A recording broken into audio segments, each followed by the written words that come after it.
You know, there are no guarantees in life. Allah hasn't guaranteed anyone anything except for one thing. The only guarantee that Allah made with every human being, regardless of your color, your race, your religion, your age, your health, the only guarantee that we all have is death. Allah says every soul shall taste death, and death will find you no matter where you are, in the darkest hole, in the lowest valley, wallah, in the summit of the highest mountain.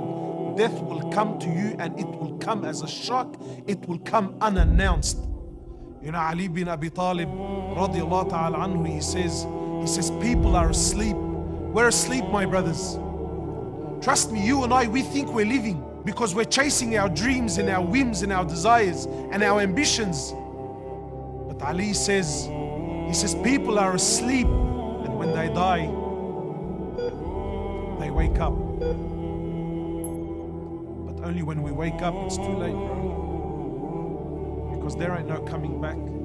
A dear brother of ours has passed away, Muhammad Yaqub Janel, at the age of 18, whom you may remember was on the show with us a few years ago. How does it feel to connect to Allah? It's an unexplainable love where you feel this connection, where if you ask for something, you don't guarantee you're gonna get it, but 90% of the time you think it's gonna be accepted, your dua.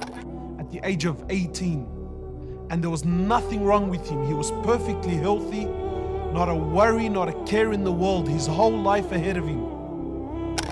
He went to sleep and didn't wake up in the morning. I remember meeting him the first time. He must have been about 12 years old. We were at a fundraising dinner, and he was sitting there on the dinner table, and he pledged $5,000 that night. And I remember looking at him, and we sort of had a bit of a joke, and I said, "Where did you get $5,000 from?" You know, and he looked at me with this, Allah, with so much heart and so much iman in his eyes. He said to me, "You don't worry about where I got my $5,000 from." But I remember he pledged it, and he paid it.